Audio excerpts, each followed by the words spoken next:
My father died of cancer. My stepfather died of heart disease. My mother has severe osteoporosis. My sister-in-law is diabetic. A friend of mine was just diagnosed with breast cancer. My neighbor's on heart medicines and cholesterol-lowering drugs. All this sound familiar? What's not so familiar is that these health problems were caused by eating habits. In fact, eating is the biggest cause of disease, disabilities, and death in the U.S. today.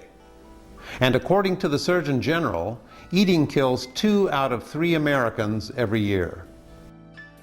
The American eating habit, in other words, is officially suicidal.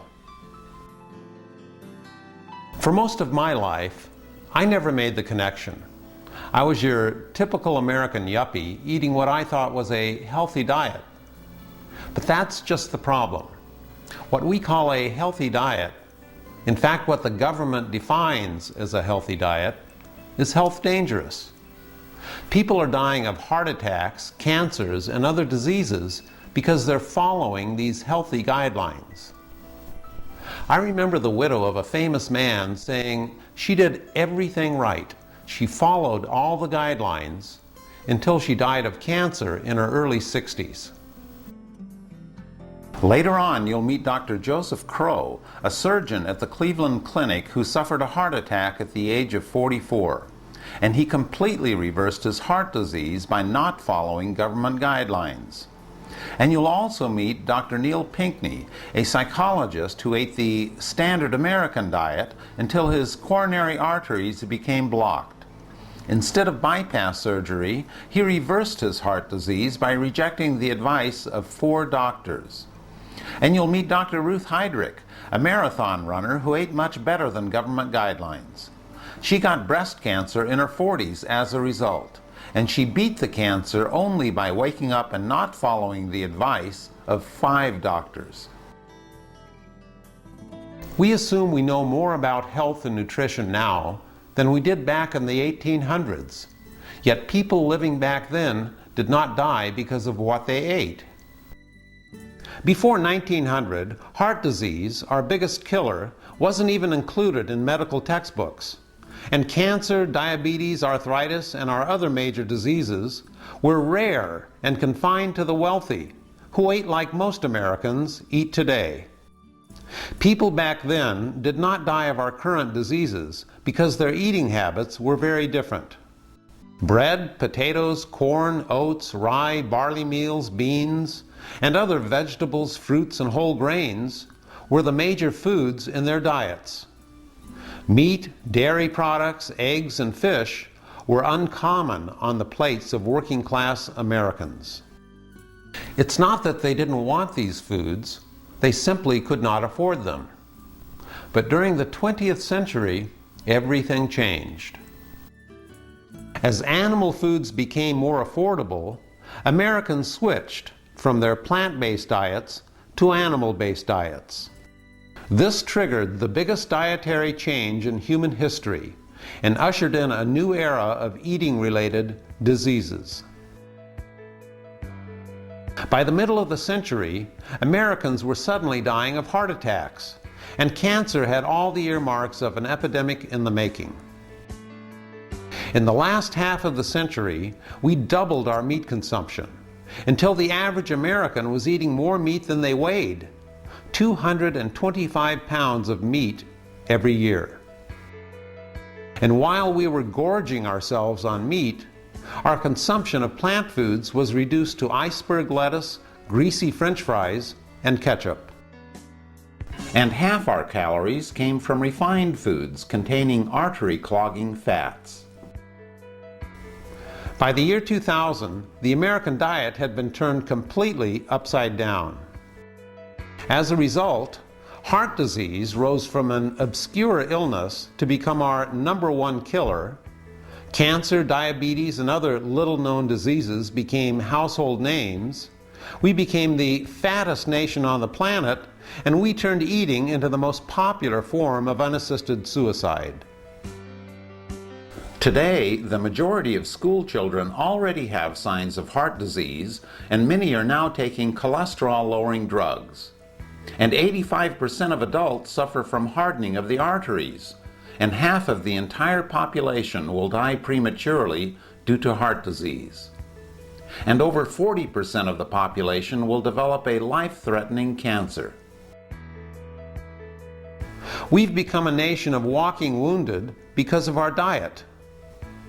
What Americans consider to be a healthy diet today is like a train wreck to the body. By age 65, we stuff over 50 tons of food down our throats, enough to fill 6 of these garbage trucks. In those quantities, the type of food you eat can devastate your body. Take a look at this staggering list of just some of the health disorders and diseases that are linked to our current eating habit.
Americans are not unique.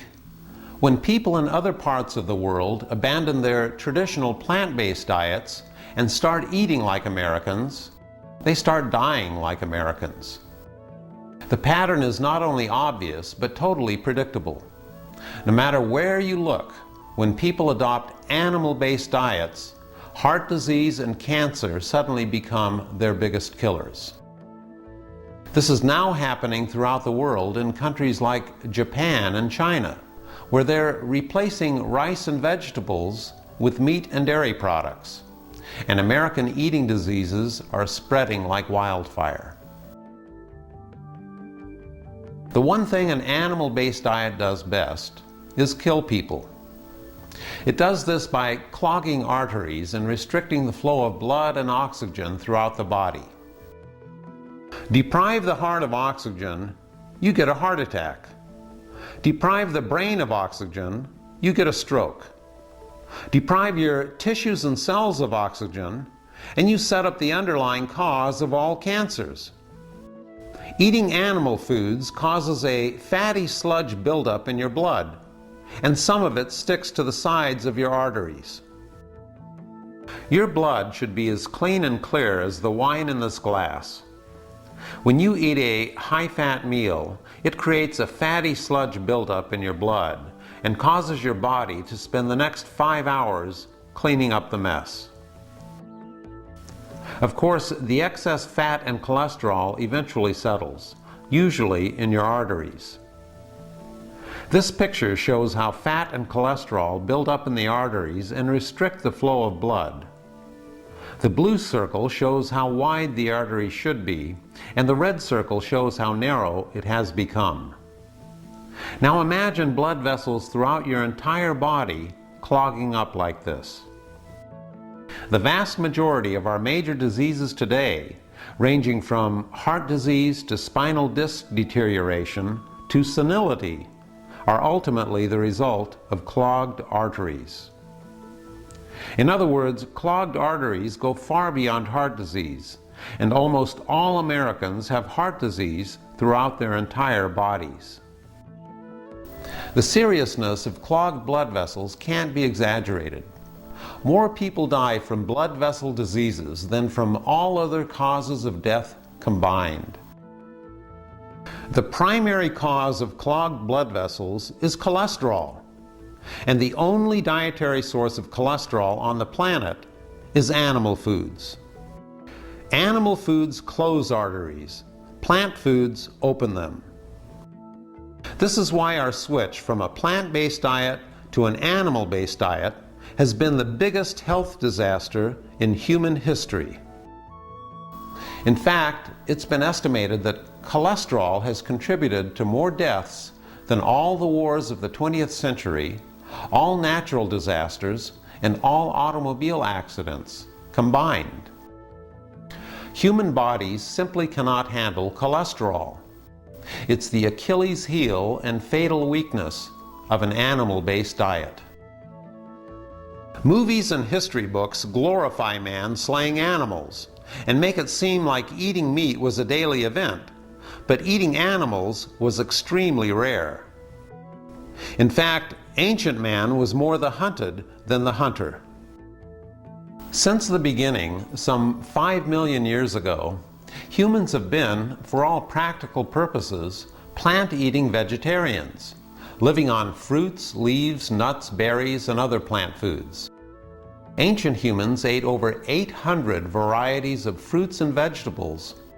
We can eat an unlimited amount of plant foods with health-enhancing effects, but we can only eat a tiny amount of animal foods before our arteries start to get clogged. Cholesterol has been called the animal's revenge because the animals you eat leave a little bit of themselves behind in your arteries every time you eat them, and they'll kill you from their graves. Our liver produces all the cholesterol we'll ever need on its own, and the requirement for cholesterol in our diet is exactly 0. Just ask Dr. Joseph Crowe, a doctor at the Cleveland Clinic Foundation. Dr. Crowe had no family history of heart disease. He was fit, did not smoke, and had a total cholesterol of just 156 when he suddenly experienced a heart attack at the age of 44. In fact, I was about as close as you can get to not seeing tomorrow, so to speak. My diet was, I would say, pretty much a standard, American diet. We would eat chicken, fish, and we would eat, beef. But I wouldn't say every day. Instead of dangerous surgery, Dr. Esselstyn, a colleague at the Cleveland Clinic and one of the world's leading authorities in heart disease reversal, told him to simply change his diet. Just a few months after changing his diet, Dr. Crowe's cholesterol went from 156 to 89 without any medication. It was a big change in the diet, and it was reflected in my blood work. And I was just following the diet, and I was exercising. I mean, I wasn't doing anything else, and I didn't take any medication. The whole set, my total cholesterols have been under 100 without any medication since I started the diet. Just 32 months after changing his diet, Dr. Crowe's heart disease was completely reversed. This picture shows the diseased, shriveled artery on the left and his healed artery on the right. Dramatic proof of how a plant-based diet heals from within. Dr. Neil Pinckney knows something about clogged arteries. His father died of heart disease at the age of 59. At the age of 58, Dr. Pinckney almost met the same fate when he discovered that his main coronary artery was 100% blocked and the other two were 90 and 85% blocked. What I did was I thought I was doing all the healthy things. I gave up a lot of steak and roast and pork and ate chicken and fish instead. And I ate white meat chicken breast. I didn't know that a white meat chicken breast had just about the same amount of cholesterol as a T-bone steak. I had no idea, and I was a cheeseaholic. Not only did it give me much more sodium than I needed, but it was giving me 60 or 70% of my calories from fat, when now I'm only at 10% of my calories of fat. It was cheese and the other foods were plugging up my arteries and sending me to the hospital. What one of the doctors said was very apt. He said, "You've got one foot in the grave and the other on a banana peel." His cardiologist told him he needed emergency bypass surgery or he would die. He decided to save his own life by walking away from that surgery. And they said, "Well, you don't want this life-saving procedure?" And I said, "No, it's against my religion." And they all looked at me very quizzically and said, "What is your religion?" And I said, "I'm a devout coward." So with that, against their advice, I went home to learn about how I could repair the damage myself and do something on my own to reverse the heart disease. And I did. After leaving his surgeons behind, Dr. Pinckney began reading books on reversing heart disease and changing his diet. My angina, the pain that was so severe, within 2 weeks it was almost all gone. Within 2 months it was completely gone, and I started walking up. I couldn't walk 200 feet without severe pain and have to sit down. And just 3 months later, I was walking 2 miles up a steep hill with no pain. 7 months after I started this program, I finished in the middle of the pack of an 8.2 mile Great Aloha run, and I had never run a race before in my life. But I changed overnight. I mean, not only did I go to avoiding all animal-based foods, but I stopped dairy, milk and all milk products, and eggs and egg whites. I went completely plant-based. And that's, I think, going completely helped clear up my allergies and make me feel better. I lost 45 pounds, and I was a 38 waist. I'm a 32 now. I never felt better in my life. I had more energy. I didn't fall asleep after lunch. I didn't have all the aches and pains that I had had before. To give scientific evidence, I've had 3 more thallium scans. I've had a MUGA scan, which is another way of showing how much blood goes through the arteries, and I've had a scan, a CT scan, and all of them indicate that my arteries are cleaner than most 21-year-olds. I went back a year later, after I had had this wonderful reversal of heart disease and looked and felt so much better, and I went to go see the 4 cardiologists that told me I was going to die within a day or 2 if I didn't have the bypass. All 4 were younger than me. 3 of them were dead. And the other, who was the chief of cardiology, was so amazed, he couldn't believe it, that he started sending his patients to my support groups instead of to bypass surgery. I conducted 75 heart reversal workshops or support groups, and over 50 of the people who came to those groups were scheduled for bypass operations, and none of them had to have them after 10 weeks. 99% of the people who are scheduled for bypasses shouldn't have to have them, as long as they're willing to make changes in their lifestyle. They have to exercise. They have to take out a little time every day to make sure they exercise. They have to change their diet. They have to lower their fat, and they have to take plant-based foods instead of animal-based foods. That seems to be much more sensible than having a stent put in, which will close up again if you don't change your lifestyle, or a bypass operation, which will plug up again eventually, maybe in a year, maybe in 5 years, but it's going to plug up again unless the lifestyle is changed. The Atkins diet causes a toxic reaction, and as a result, you may lose weight temporarily, but the research is very clear. People who lose weight on Atkins-type diets gain it all back, usually plus some, within 2 years. Plus, they've also plugged up their arteries and filled themselves full of free radicals, which enhances their chance for cancer. I think it's very foolish to do that. I can eat steak and eggs and bacon and chocolate cake and vanilla ice cream, and I'm going to get better and I'm going to lose weight.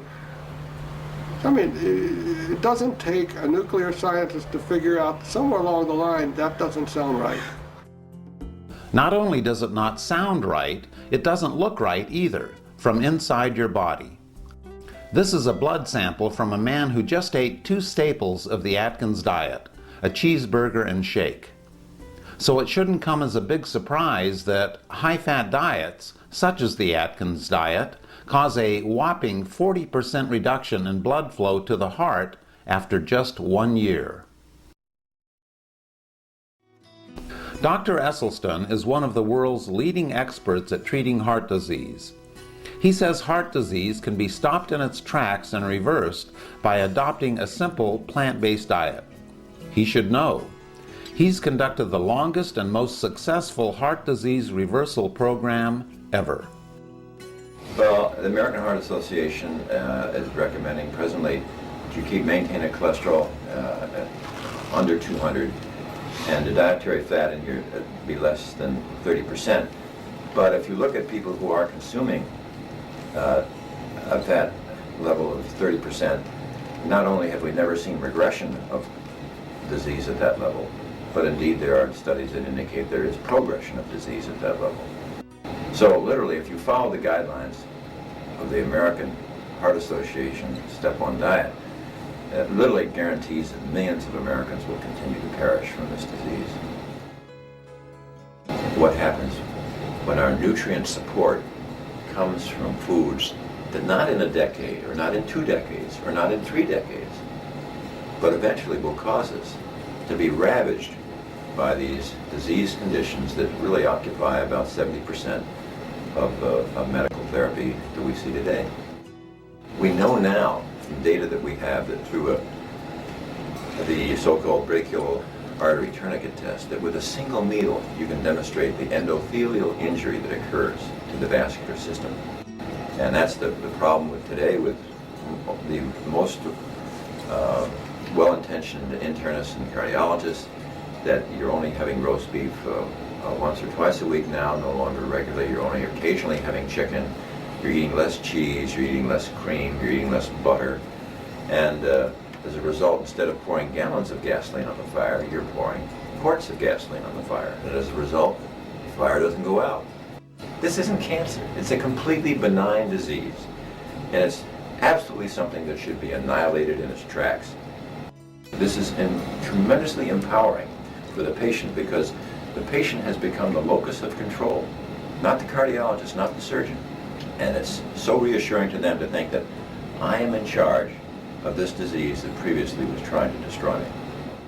Not only do you escape stroke and heart attack, but this also would include obesity, hypertension, adult-onset diabetes, and the common Western cancers of breast in the female, prostate in the male, and colon in both. So I think the spin-offs here, in terms of overall health, are extremely profound. Mainstream medical authorities recommend a cholesterol level of under 200, yet 1/3 of all new heart attacks occur in people with cholesterol levels between 150 and 200. The only safe level is under 150, and health authorities know it. This was established years ago in the largest heart disease study ever undertaken.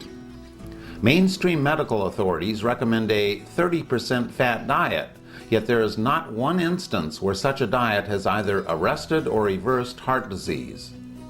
In fact, that level of fat promotes heart disease. Why such a high-fat recommendation? Because our esteemed health authorities readily accept money from food lobbies pushing high-fat foods, and that money shapes their recommendations. Contrary to mainstream advice, which draws a distinction between good fat and bad fat, doctors who actually reverse heart disease say it's not the type of fat that's important, but the total amount of fat in your diet that is important. Not only does clinical evidence confirm this, but more importantly, actual heart disease reversal diets confirm this. Health authorities who argue that a 30% fat diet is heart healthy do not have a single case of heart disease arrest or reversal to point to, not a single solitary individual. And it shouldn't be for a lack of funding. Dr. Neil Pinckney accomplished his heart disease reversal and actually saved money on groceries. And it isn't just coincidence that individuals throughout the world eating low-fat diets do not get heart disease, nor do they get our common cancers. The biggest killer in America today is the result of high-fat diets the American government and mainstream authorities are promoting that are fueled by the money given to them by food lobbies pushing high-fat foods. Diet is the only cure for heart disease, yet it's lost in the news by drug companies developing ever more profitable drugs that do not cure the disease, but only serve to keep Americans on the very diet that causes heart disease. Man walked out of Africa just 150,000 years ago. That's the blink of an eye in terms of human evolution. In the mere span of just 100 years, we've become so accustomed to eating animal foods, we think it's the normal, natural, healthy way to eat. It isn't. We also think that dying of heart disease is a normal way of dying. It isn't. Dying of heart disease is about as normal as dying of a drug overdose, and it shouldn't happen at any age.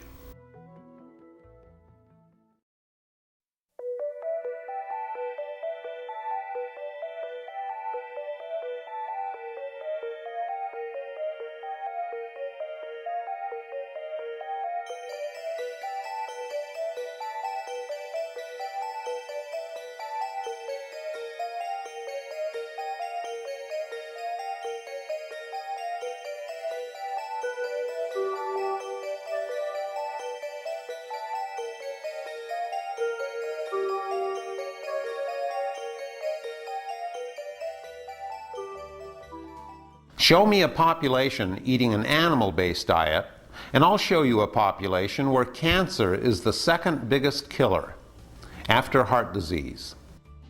In fact, heart disease and cancer are the two hallmark diseases of an animal-based diet.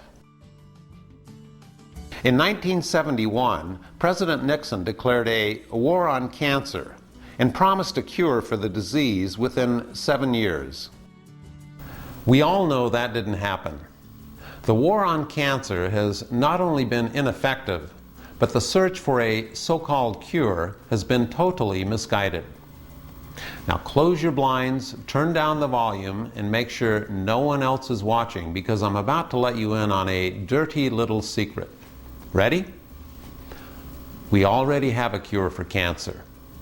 It's called the immune system. Your immune system not only protects you against colds and flus, but it's been protecting humans from cancer since the very beginning. It's the only cure for cancer we have. Always has been and always will be. The biggest cause of cancer is not radiation, chemicals in the water, or pollutants in the air, but a weakened immune system that cannot recognize and kill cancer cells. In other words, you can't prevent cancer. You're going to get cancer cells in your body. The average adult gets at least one cancer cell in their body every single day, and there's nothing you can do to prevent this from happening. The question is not whether you'll get cancer, but whether your immune system is healthy enough to kill cancer cells and stop them from multiplying.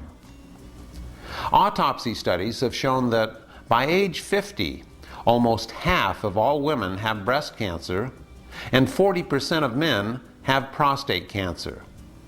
And nearly all Americans have some form of cancer growing inside their bodies. This is because our immune systems have become seriously weakened due to our change in diet.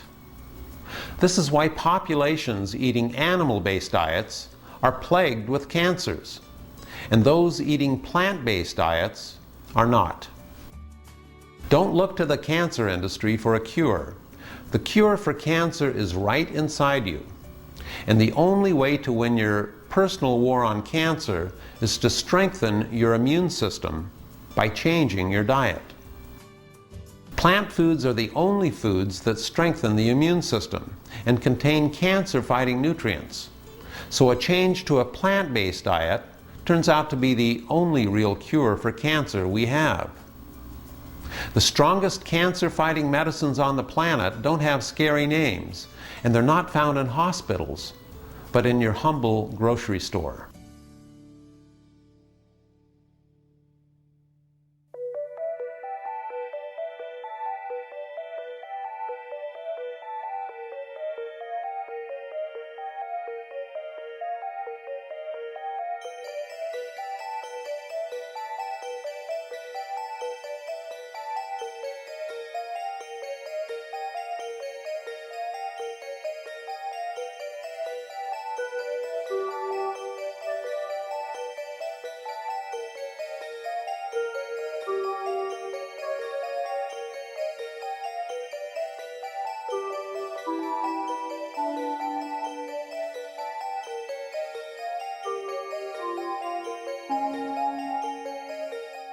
The founder of the macrobiotic diet actually cured himself of cancer by adopting a 100% plant-based diet that strengthened his immune system.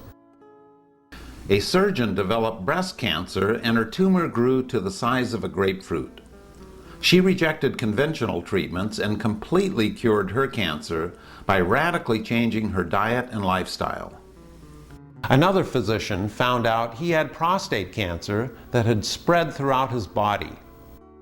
On the chance advice of two strangers, he adopted a 100% plant-based diet and reversed his cancer.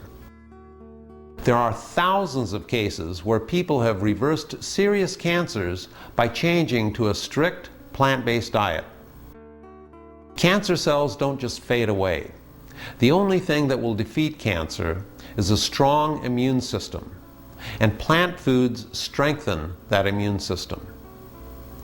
Just ask Dr. Ruth Heidrich, who was diagnosed with breast cancer over 20 years ago, despite the fact she was eating better and exercising more back then than what government guidelines recommend today. It can't be cancer. I'm too healthy. I'm a marathoner, for God's sake. I can't have cancer. This lump is something else. I was horrified, mortified, felt betrayed by my body, thought this can't be happening. So even though I felt healthy, there was this insidious cancer that was growing inside me. I didn't know it for a long time. After her surgery, she was faced with the prospect of chemotherapy and radiation treatments to kill cancer cells that had spread throughout her body. When I was told that I needed chemotherapy and radiation, I was dreading it. I was thinking it was scary. I really did not want to have poison injected in my veins. And having worked for the military, I knew what radiation damage could do to a body. I did not want that. So I was looking for something to tell me another way. I just maybe intuitively felt that there has to be another answer. She sought not just a second opinion, but 5 second opinions, until she found Dr. John McDougall, who said in no uncertain terms her breast cancer was caused by her diet. Before my dietary change, I ate what I call the SAD diet, the standard American diet.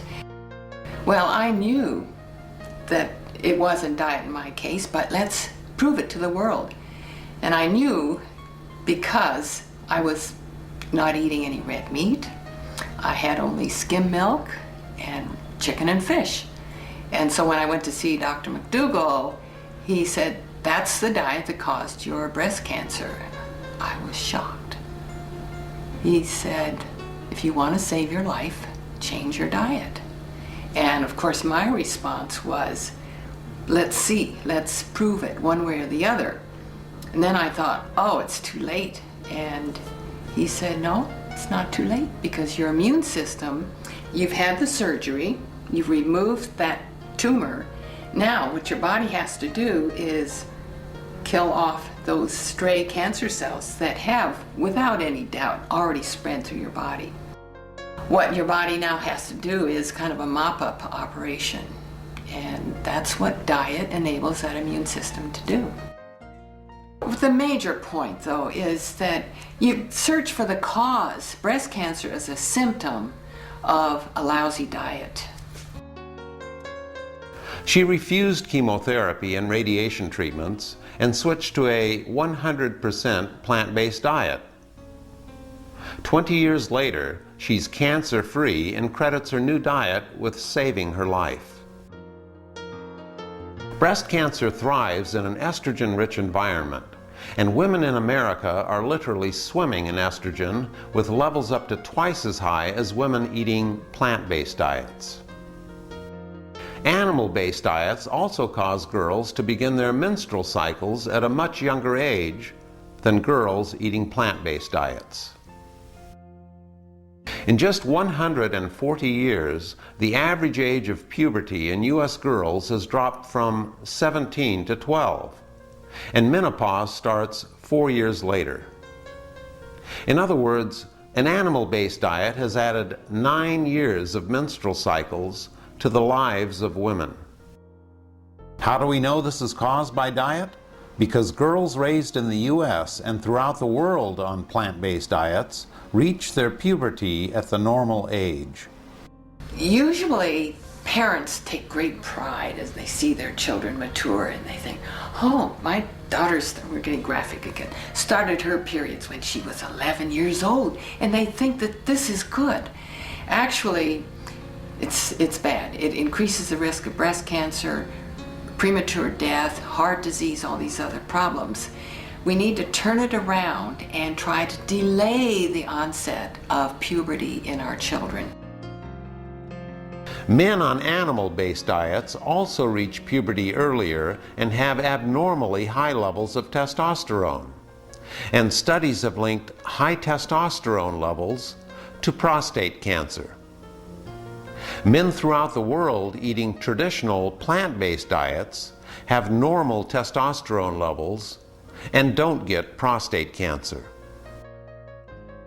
In 1993, the National Cancer Institute published the results of a study with women who had been treated for breast cancer. They told half the women to continue with their typical American diets and asked the other half to change to a plant-based diet. After only 4 years, almost 40% of the women who stayed on their animal-based diets had recurrences of breast cancer. Not a single woman who changed to a plant-based diet had a recurrence of breast cancer. The difference between the two groups? Animal-based diets feed cancers. Plant-based diets feed your immune system. Cancer just doesn't go away on its own, and it will return with a vengeance if your immune system can't fight it. When you look around the world, populations eating animal-based diets have skyrocketing rates of breast and other cancers, compared to those populations eating plant-based diets. When I was diagnosed back in 1982, the incidence of breast cancer in women was 1 in 14. A couple of years after that, it was 1 in 12. Then I watched it 1 in 10, 1 in 8, and it's still increasing in frequency. And if you look at this planet Earth, and again, the incidence of breast cancer all around, you find it is highest in those countries that eat the most animal foods, that have the highest fat consumption.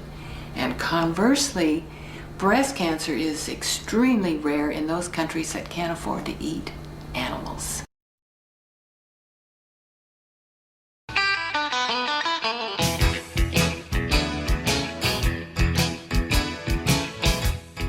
If you're like many Americans, you might be thinking, but animal foods have nutrients I've been told I can't live without. Please enter the fantasy land of the animal food industries. In order to keep their profits healthy, some monumental myths have been cooked up about animal foods. If you worry about not getting enough protein, or if you think that milk builds strong bones, you've been brainwashed, and your eating habits have been programmed by advertisements. Both protein and calcium requirements are stupendously easy to meet.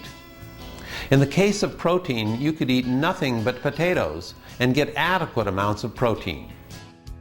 In other words, you'd practically have to be starving not to get enough protein. Protein deficiency is extremely rare, except in areas of the world where people actually are starving. It's really pathetic. We're the fattest nation on the planet, we eat like horses, and we worry about something that will only happen if we're starving. Instead of your first nutrition worry, protein should be your rock bottom last. And if you're worried that not eating animal protein will somehow compromise your health, make you weaker or less manly, nothing could be further from the truth. In fact, it's just the opposite. Animal food actually makes you weaker. In every endurance test ever conducted, those eating plant-based diets outperformed their meat-eating counterparts. In fact, when participants adopted a diet high in meat, milk, and eggs, they all performed worse. And Olympian Carl Lewis had the best year of his career, the first year he switched to a 100% plant-based diet. Lori Ann Lloyd fuels her body with a plant-based diet, and that has won her the world record in the obstacle course. And her record still stands unbeaten. A lot of people have been on the obstacle course. Firemen, policemen. I do it because it's very challenging. It's just like the cargo net free fall flip. You free fall halfway down the cargo net, grab a rope halfway down when you're head first and flip over. Females are, I think they're more athletic than most people realize. Lori, we call Lori the bionic woman. She's not human. When you see what she does on this course, she's not human. She's not.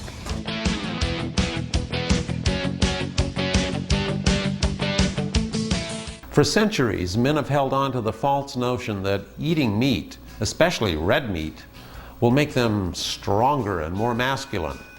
But in fact, not only does it diminish their physical performance, but men end up far less virile because their arteries get clogged. And among many other things, clogged blood vessels cause impotence. Not too manly. High-fat meals also cause fatigue and make you limp. Get your Viagra and vegetables, not a pill. The meat myth is simply a fairy tale. Get your protein without the fat and cholesterol. You'll not only open your arteries, but your love life as well. All the foods listed here will easily meet your protein and other manly requirements. The protein content of many plant foods is even higher than beef, and unlike beef, these foods will never clog up your plumbing.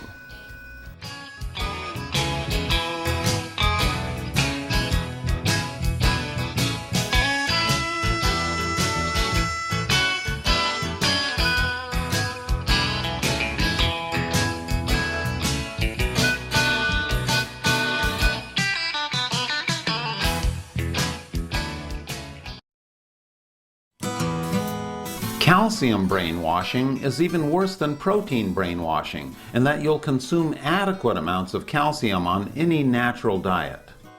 In fact, calcium deficiency of a dietary origin is not only unknown in the United States, but there has not been a single recorded instance of calcium deficiency of a dietary origin in the entire history of the human race.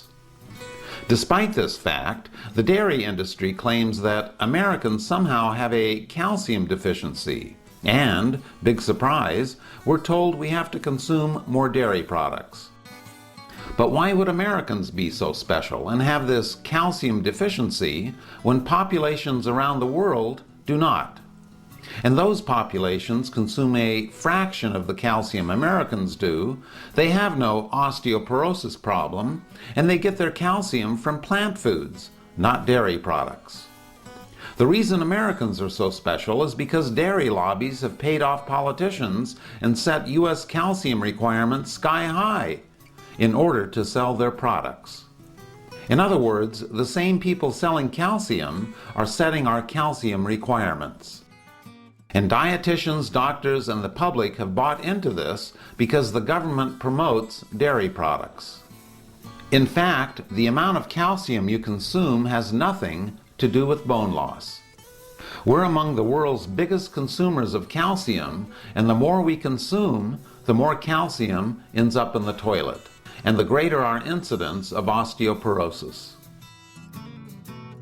To think the mere act of consuming more calcium, like taking a magic pill, will somehow make bones strong is pure and simple advertising.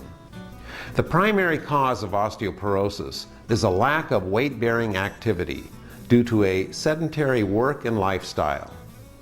An example of how a lack of weight-bearing activity affects bone loss comes from astronauts, because they experience severe bone loss due to their gravity-free environment.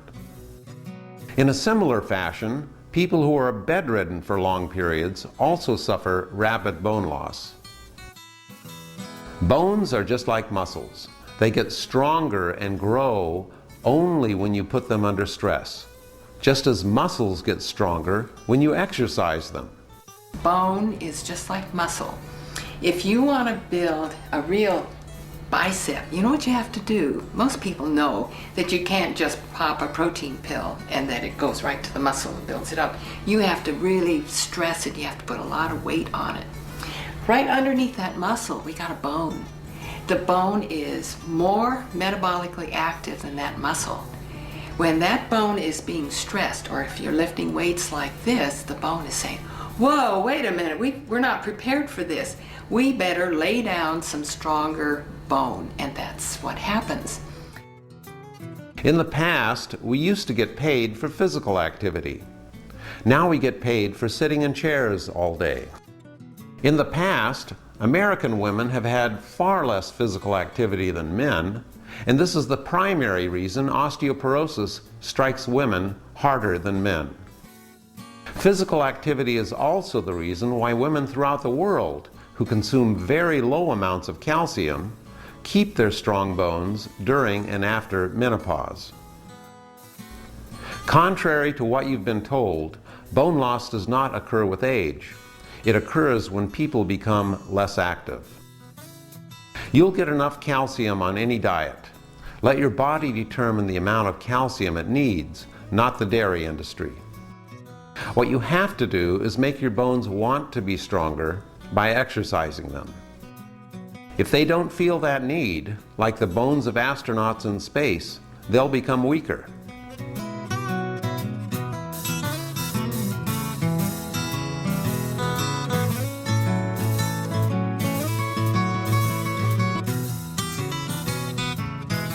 Sharing heart disease among family and friends is part of the American way of life, and to suggest you not share diseases with your loved ones is downright un-American.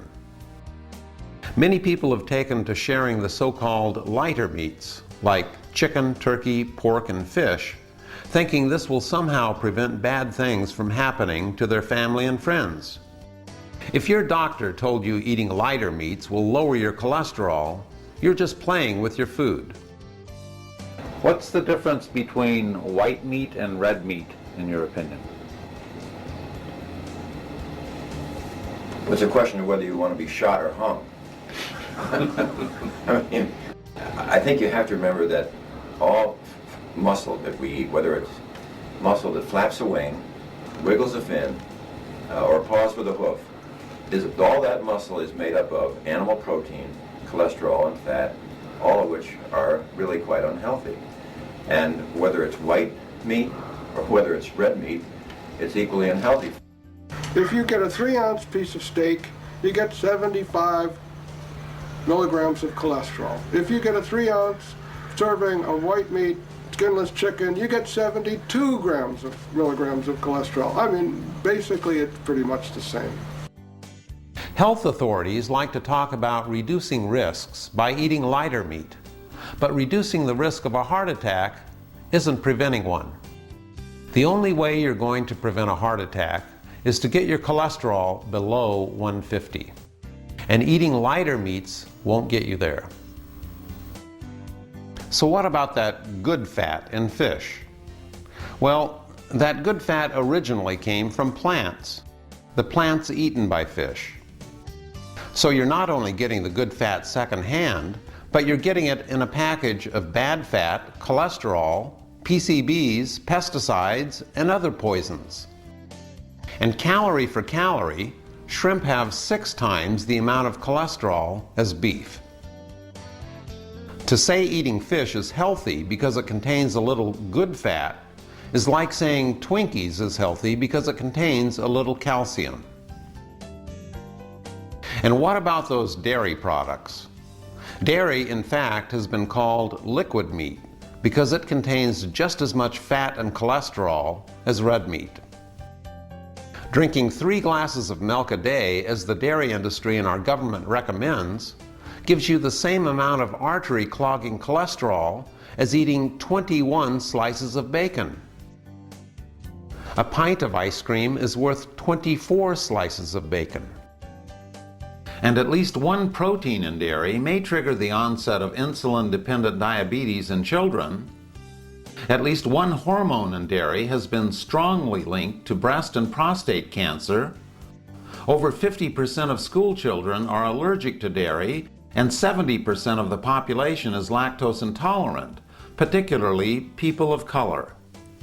And due to the strong dairy lobby in Washington, this fat and cholesterol-laden food is required eating for all children enrolled in federal lunch programs, which also amounts to nutritional persecution of minorities due to their high rates of lactose intolerance. And yet, most doctors and dietitians still recommend milk every day. The next time you give your child milk and cookies, imagine giving them meat and cookies, because that's exactly what they're getting.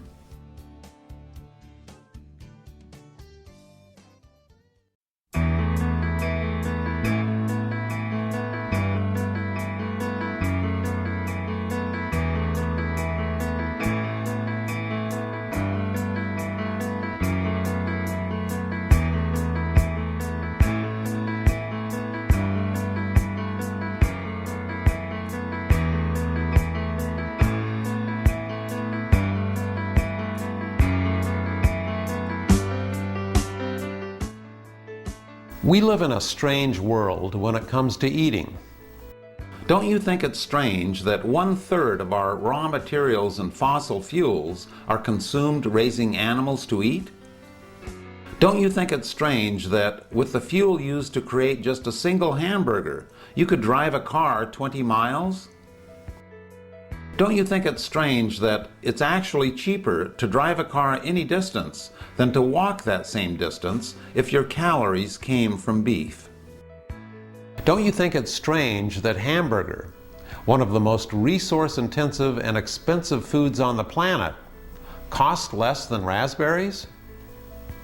Ever wonder how it's possible that fast food chains can still sell a hamburger for 99 cents? It's possible because of politics. Because our politicians provide massive subsidies to the animal food industries in return for political campaign financing. And without these subsidies, the cost of animal foods would be like it was in the past, and only the wealthy would be eating themselves to death. Because beef steak today would cost over $90 a pound without these subsidies. You may think you're calling the shots when you're preparing meals, but there's a politician in your kitchen, and he's already decided what you'll be eating tonight. In fact, the most health-dangerous eating habit in human history is purely the result of government interference in the marketplace. Not only do animal food industries get subsidies to keep them in business, but they get a determining influence on our nutrition policies as well. The animal food lobbies have had their claws into everything from designing the government food pyramid, to staffing government bureaucracies, to setting our nutritional standards. And having these industries on government committees that decide what's healthy for Americans is like having Joe Camel on a committee designed to help people quit smoking. This is why so many Americans do everything right, yet die from following government guidelines. Food industries spend $30 billion a year marketing their products. The marketing effort to promote natural whole foods is a mere $30 million a year. In other words, we spend over $100 per person each year promoting foods that cause disease and shorten lives, and only a dime promoting foods that prevent disease and prolong lives. The average consumer doesn't have a chance. Between government endorsement of animal products and heavy advertising, the typical American eats like a trained seal, and the training starts early. The average child is exposed to over 10,000 food messages on television every year, and our eating habits are an exact reflection of marketing efforts. Sad as this may sound, the best thing you can do for your child's health is to turn off the television.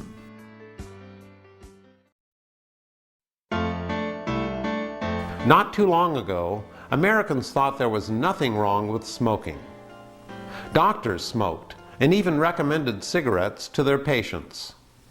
3 leading independent research organizations made a survey of doctors' cigarette preferences. 113,597 doctors were asked, "What cigarette do you smoke, doctor?" The brand named most was Camel.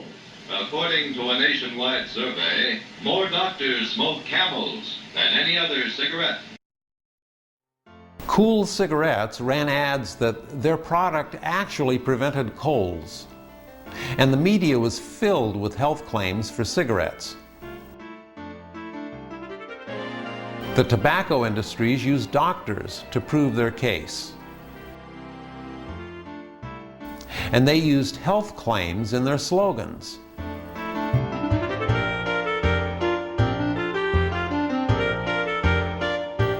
As late as 1950, the American medical community still did not think smoking was a factor in lung cancer. And the American Medical Association had a cozy financial relationship with the tobacco industry. And to this day, tobacco executives deny that nicotine is addictive and claim that smoking does not cause lung cancer or any other disease. Today, we have the same attitude about animal foods. Like the tobacco industry, the animal food industries have all had advertisements taken off under court order because they were caught lying. And like tobacco executives, meat, dairy, and egg executives will swear that animal foods have nothing to do with heart disease, cancer, or any other disease, despite the medical evidence to the contrary. What smoking does for your lungs, cholesterol does for your arteries, and the damage is even more lethal. In fact, the link between an animal-based diet and heart disease is not only obvious, but just as strong as the link between smoking and lung cancer. What the animal food industries are doing for American health today is precisely what the tobacco industry did for our health just a few decades ago, only worse. By subsidizing the animal food industries, the government promotes an eating habit that's the biggest killer in America today. Like the tobacco industry, animal food industries publish phony studies, deny there are any risks involved in eating their products, and fight tooth and nail for every subsidy they can get. Like the tobacco industry, the animal food industries collect billions in subsidies and pocket billions in profits. And the public gets stiffed with higher taxes, disease, disabilities, and premature death. And we pay billions more for health care to treat problems caused by the foods these industries and the government promote.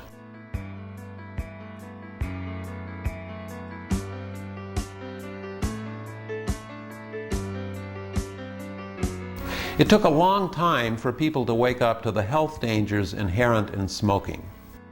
Increasingly, more people are waking up to the inherent dangers of an animal-based diet. Mainstream advice is to eat more fruits and vegetables. The problem with that is you only have so much room in your stomach. What health authorities should be saying is to replace animal foods with plant foods. The problem with mainstream advice is that it's always at least 20 years behind the times. And when it comes to your health, that's 20 years too late. Just as mainstream advice finally got around to telling people to stop smoking, they will someday get around to telling people to stop eating animal foods.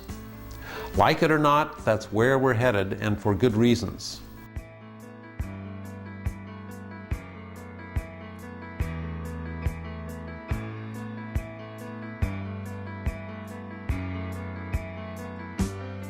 When I first changed to a plant-based diet, I switched overnight, and my diet evolved as I learned more about food. I can't imagine myself ever eating any other way. It's the most delicious and varied diet I can conceive of, and those who think otherwise simply haven't tried it. It's not like you have to eat Brussels sprouts all day. This is really an old-fashioned diet. All you have to do is reorient your thinking about food. We're all attached to our favorite animal foods, and it's difficult to give them up. So if you're unprepared for a complete switch, do the best you can by gradually replacing foods in your diet. I would suggest you first switch to meat, egg, and dairy substitutes because they don't contain cholesterol. And second, eat the old-fashioned way by making animal foods only a very occasional part of your diet until you feel comfortable making a complete switch. It's actually a lot easier than you think. Your diet can evolve, but keep pushing it. The closer you move to a complete plant-based diet, the greater the health benefits.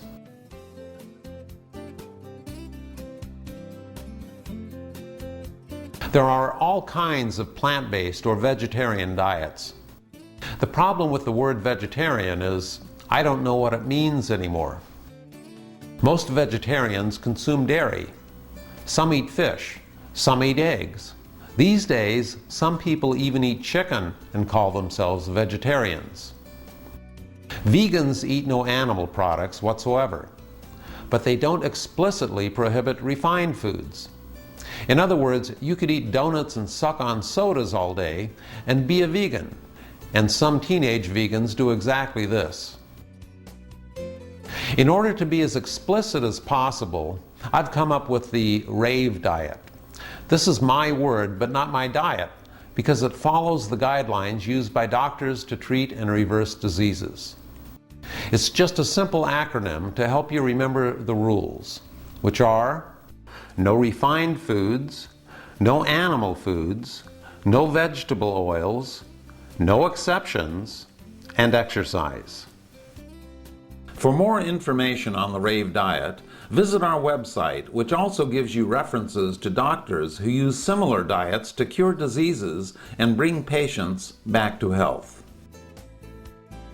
When you follow the RAVE diet, you'll notice several things immediately. First, you'll discover you were constipated and didn't even know it. Your bowel movements will be easier and more frequent. Be happy. Your body's getting rid of toxic substances on a regular basis. The second thing you'll notice, if you have it checked, is a drop in cholesterol. Well, the first time I'm in Dr. McDougall's office, he had said, bring your medical records with you.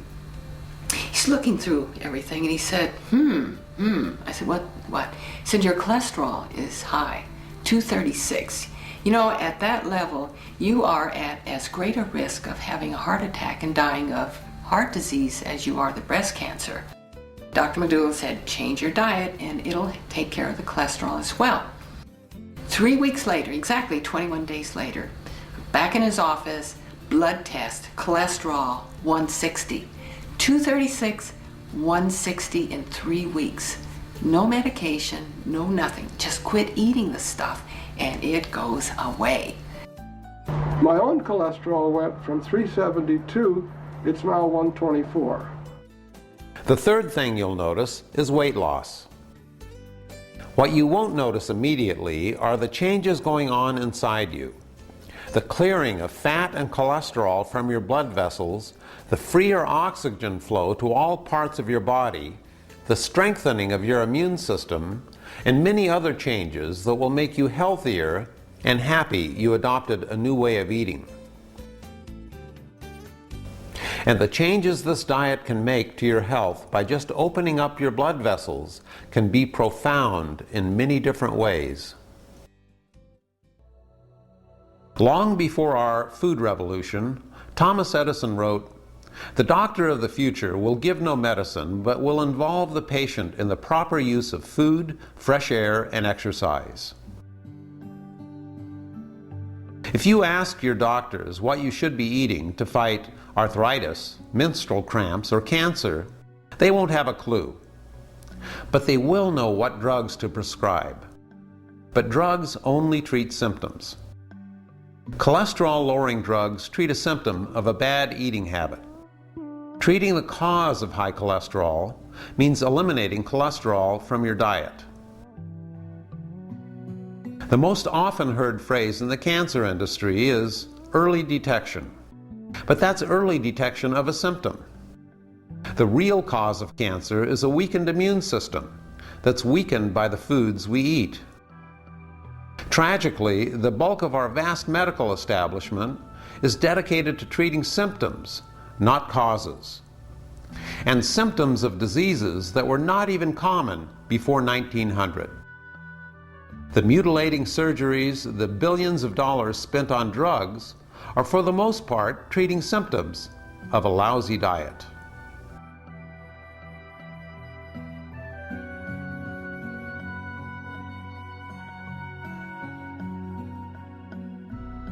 You might be asking, why doesn't my doctor know about the powerful effects of diet? Simply put, they haven't been trained in plant-based nutrition. We are not educated, we are not trained, and we are not in any way supported to work with our patient population in terms of education, disease prevention, and wellness. We are trained to focus on fixing the problem after it occurs, not preventing the problem. And that's true of all of medicine these days. Before you make a life-altering decision, get the advice of doctors who are trained in plant-based nutrition, who are completely reversing diseases by simple changes in diet and avoiding the use of drugs and surgery. Read the books listed at the end, and the next time you visit your doctor, don't be afraid to question his or her advice or seek second opinions. After all, it wasn't that long ago that doctors were advising pregnant women to smoke.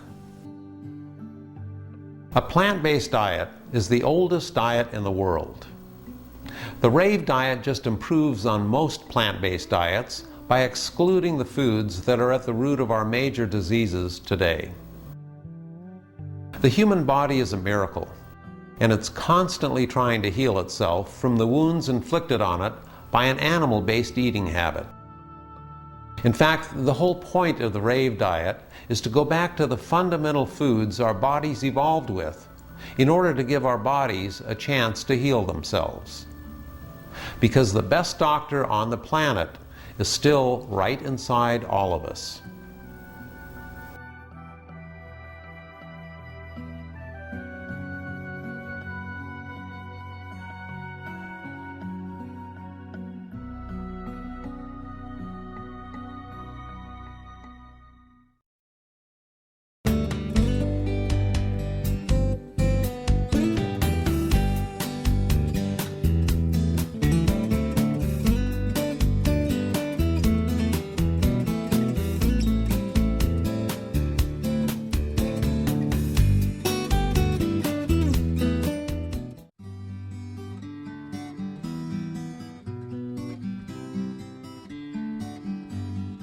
Raising animals to eat is the most inefficient, wasteful, and environmentally destructive method of producing food imaginable.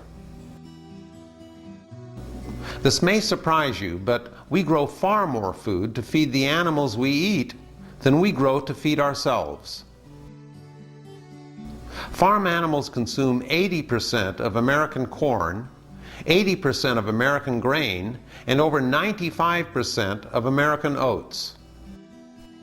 87% of our total agricultural land is dedicated to raising the animals we eat.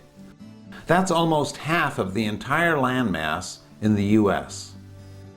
Almost 90% of deforestation is due to our appetite for beef. To date, over 260 million acres of forest have been destroyed to provide cattle with grazing land, and another acre disappears every 8 seconds. The massive amount of crops grown to feed livestock and water pastures consumes over half of the fresh water supply in the U.S. It takes 12,000 gallons of fresh water to produce just 1 pound of beef versus 60 gallons to produce a pound of potatoes. 12 miles of the San Joaquin River in California are now completely dry because water has been diverted to grow crops for farm animals. In some areas, so much water has been diverted from hydroelectric dams that nuclear power plants have had to be constructed to make up for the loss of power. The average American uses just 106 gallons of water a day for domestic needs. But if they eat a quarter-pound hamburger, their daily consumption of water jumps by 3,000 gallons. In the year 2000, the average American consumed 69 pounds of beef and a total of 225 pounds of meat. By giving up meat, you'd be saving over 1 million gallons of fresh water every year. If you added to the price of beef just the water subsidies alone, hamburger would cost $35 a pound. Instead of tinkering with your toilets and shower heads, reducing meat consumption is the best way to conserve our fresh water supplies. Our diet is not only using huge amounts of water, but it's actually depleting our freshwater supplies. The largest source of fresh water in the world will be completely dry in less than 50 years. And once it dries up, the breadbasket of the U.S. will turn into a dustbin. That's the legacy our diet will leave to our children.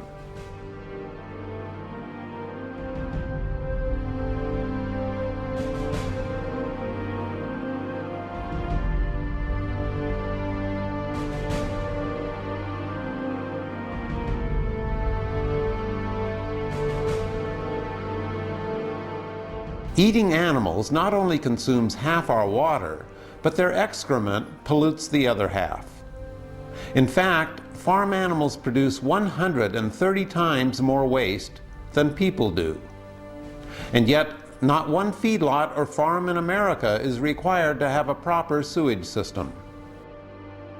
It's become so bad that animal waste flowing down the Mississippi River has made an area the size of New Jersey totally uninhabitable to marine life.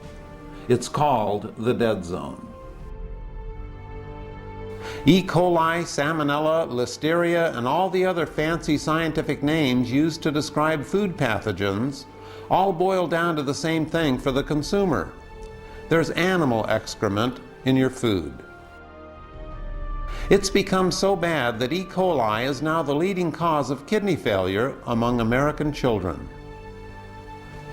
Modern meat is so burdened with animal waste, you could actually clean it in your toilet. It's safer eating a carrot anywhere but in your kitchen, if meat has been there.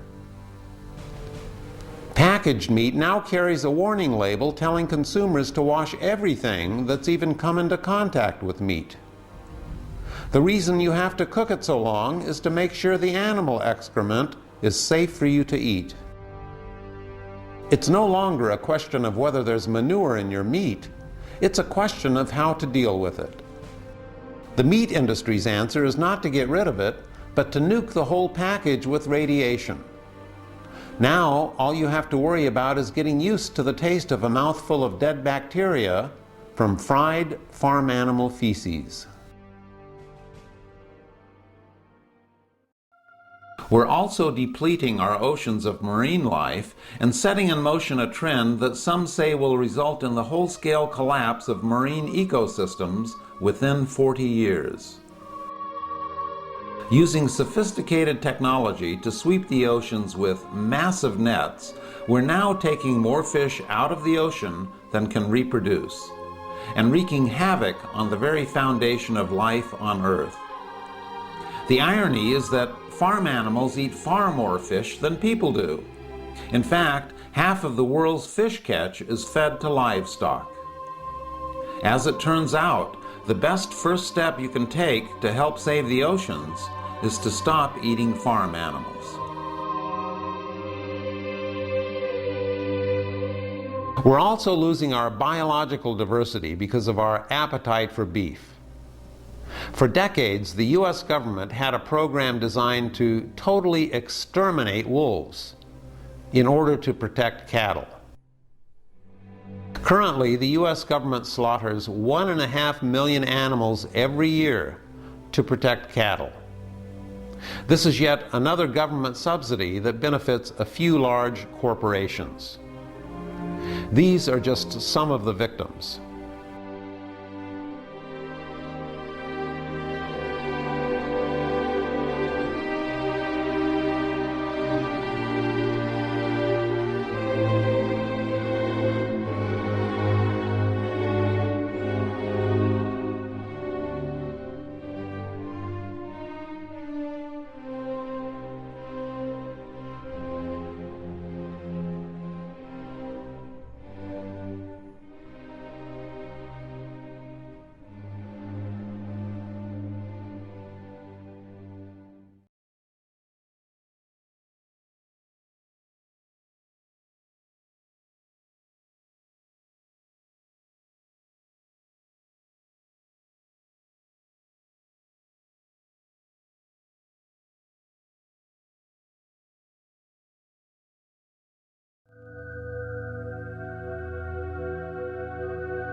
Our farm animals are neither happy nor healthy.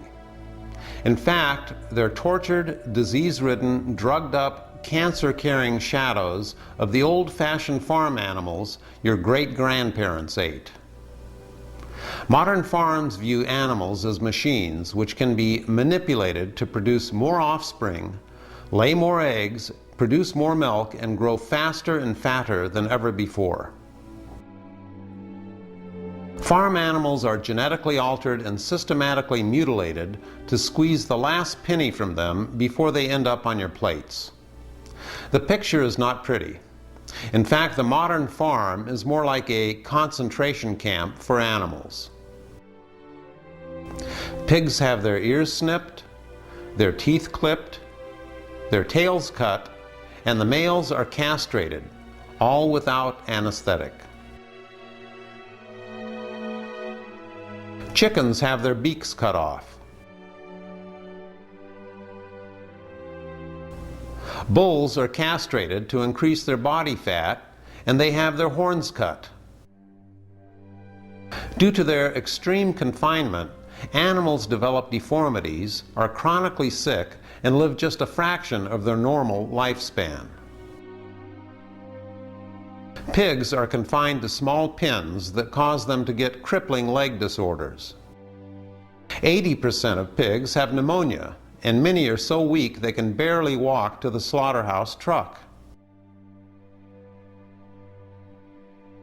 Chickens are so riddled with disease and depleted of calcium, their bones will shatter when they're pulled from their cages.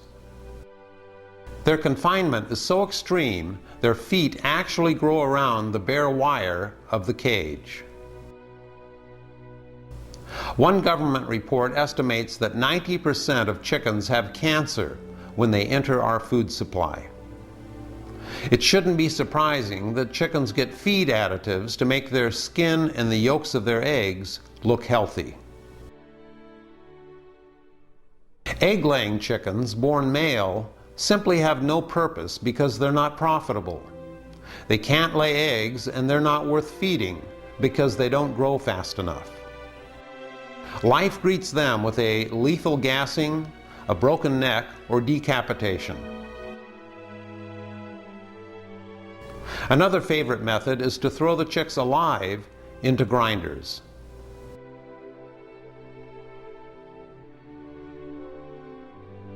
Often they are simply thrown into trash cans where they suffocate or they're crushed. 280 million chicks meet their deaths in these ways every year, and every egg you eat supports this practice.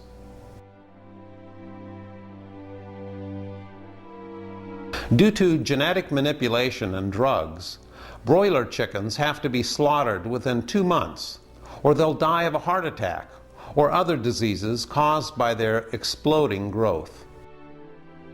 Turkeys suddenly jump into the air, let out a squawk, and fall over dead, their hearts full of blood clots.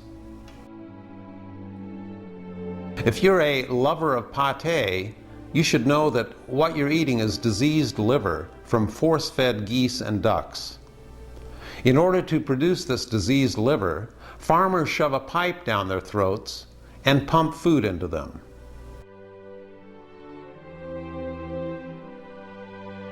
Veal calves are immediately taken from their mothers and put into crates so small they can hardly move.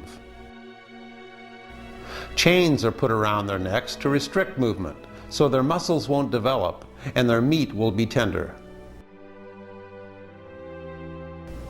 Veal calves are fed an iron-free milk substitute designed to make them anemic, which results in their light-colored flesh.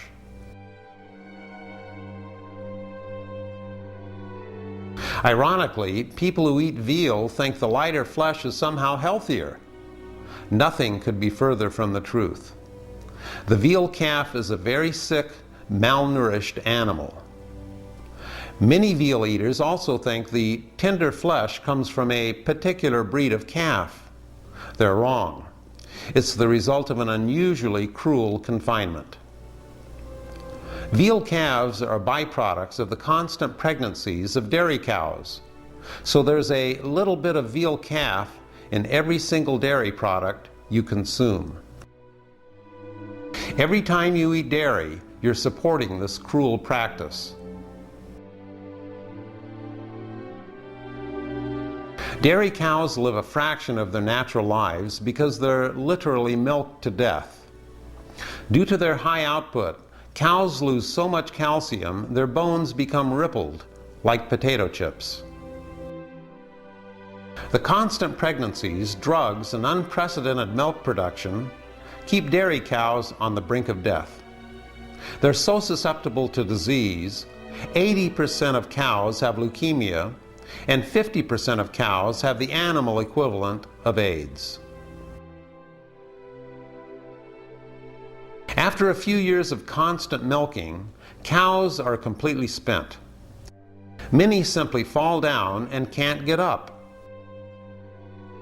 No one knows why cows are falling down, but many suspect it's because cows are now eating other cows and other farm animals.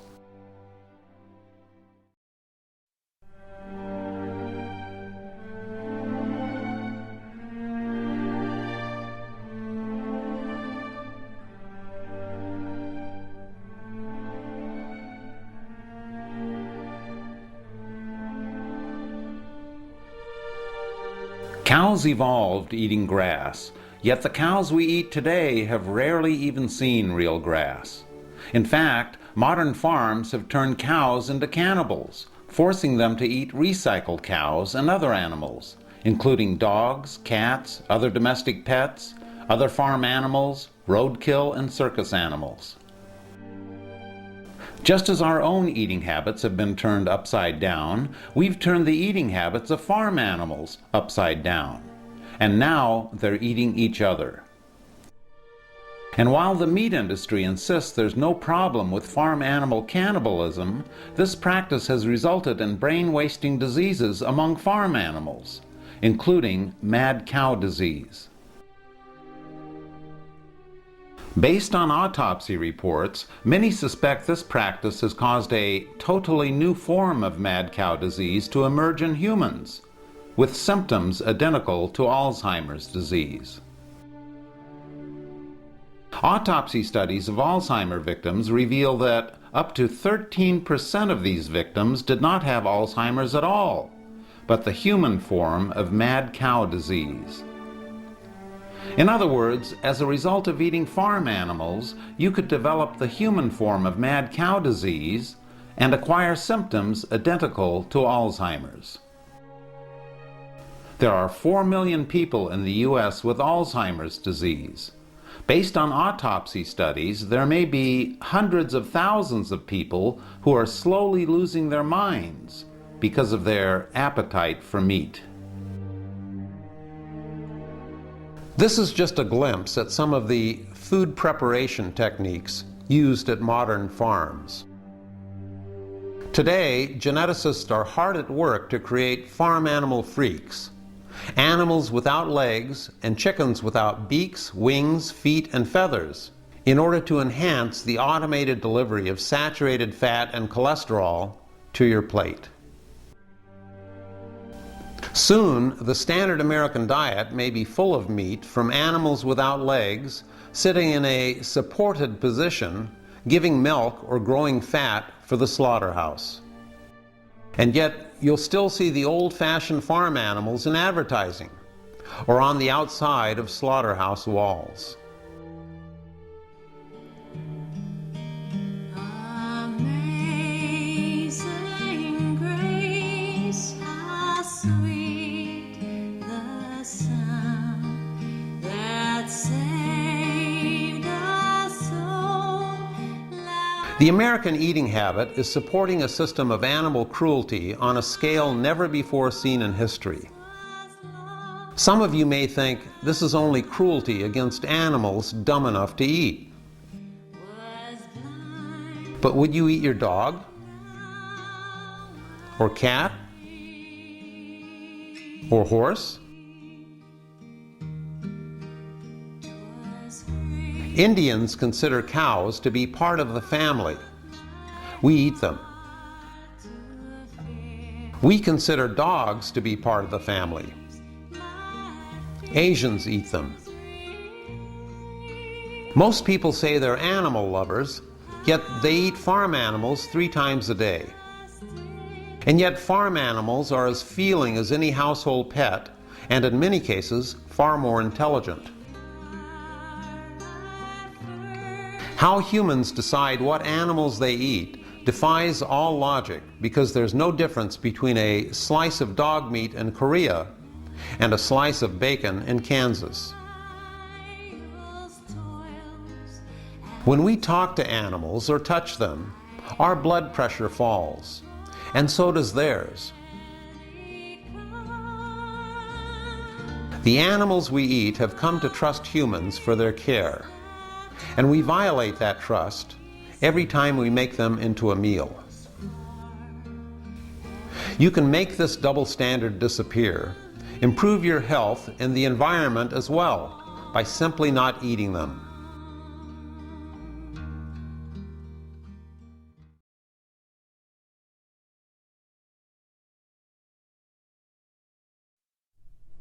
Not only does eating animals cause degenerative diseases, but eating animals has also caused the major infectious diseases in our history, including smallpox, influenza, tuberculosis, malaria, plague, measles, and cholera.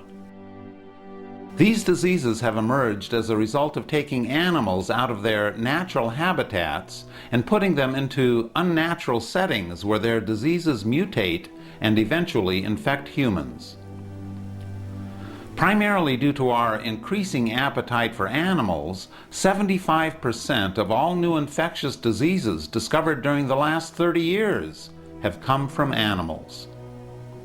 The new strains of influenza and other diseases now coming out of Asia are the direct result of Asians changing to an animal-based diet. In an effort to stop these diseases, 70% of our antibiotic supply is not used on humans at all, but farm animals. And as bacteria become resistant to antibiotics used on farm animals, it makes them less effective on humans. In just 2 decades, penicillin has become only 18% as effective as it once was against common bacteria.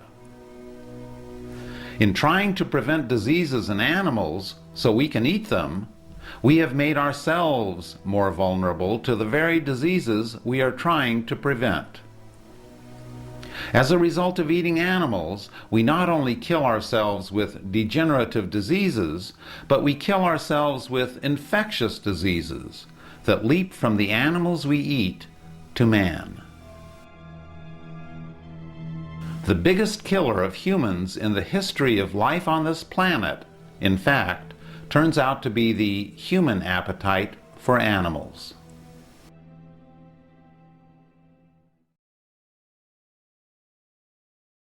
We kill billions of wild animals to protect the animals we eat. We then destroy our environment to feed the animals we eat. We spend more time, money, and resources fattening the animals we eat than we do feeding humans who are actually starving. The greatest irony is that after all the expense of raising these animals, we eat them and they kill us. And instead of recognizing this insanity, we torture and kill millions of other animals trying to find a cure to the diseases caused by eating animals in the first place. When it comes to eating, humans are without question the dumbest animals on the planet.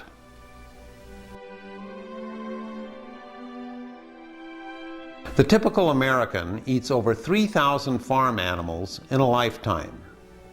Here is what Time magazine has said about the health and environmental costs of our eating habit. Much as we have awakened to the full economic and social costs of cigarettes, we will find we can no longer subsidize or ignore the cost of mass-producing cattle, poultry, pigs, sheep, and fish to feed our growing population. These costs include hugely inefficient use of fresh water and land, heavy pollution from livestock feces, rising rates of heart disease and other degenerative illnesses, and spreading destruction of our forests, on which much of the planet's life depends.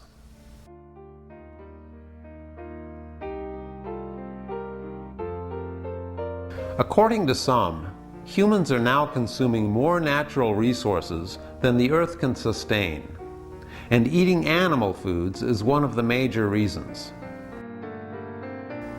We're currently locked in a vicious cycle of corporate greed that feeds off the political system, destroys American bodies, devastates the environment, and has turned our farms into something we should all be ashamed of. You now have an opportunity to do something great, not just for yourself, but for your children and generations to come. The simple act of changing your diet will not only give you a healthier and longer life, but will help reverse an eating habit that's destroying the very fabric of our lives. It all starts with one person. And if enough people change their diets, our modern eating habit can be transformed into something we can all be proud of, that not only benefits our bodies, but the world we live in. Thank you for joining me today.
the reason why I felt like I could love again. We kissed in the dark, and you asked me for my heart. Now that it's yours, you're afraid. And just 3 words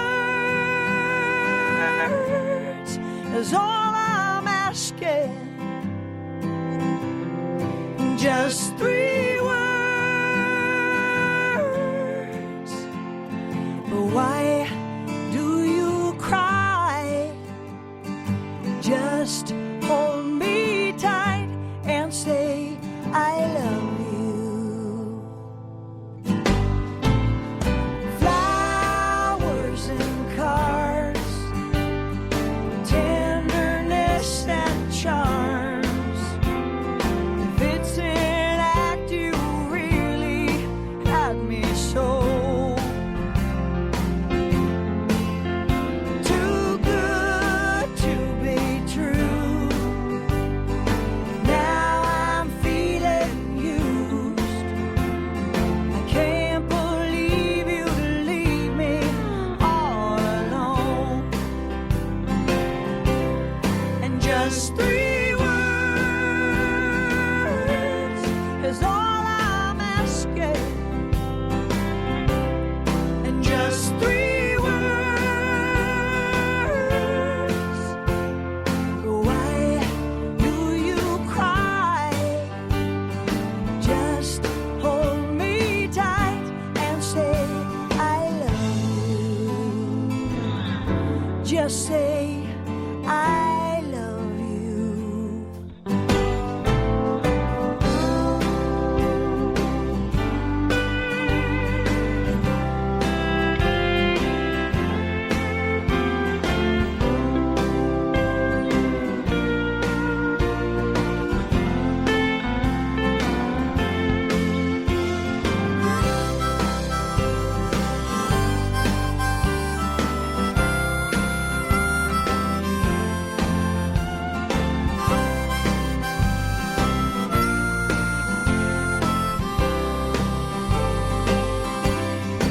Just 3 words is all I'm asking. And just 3 words would be enough.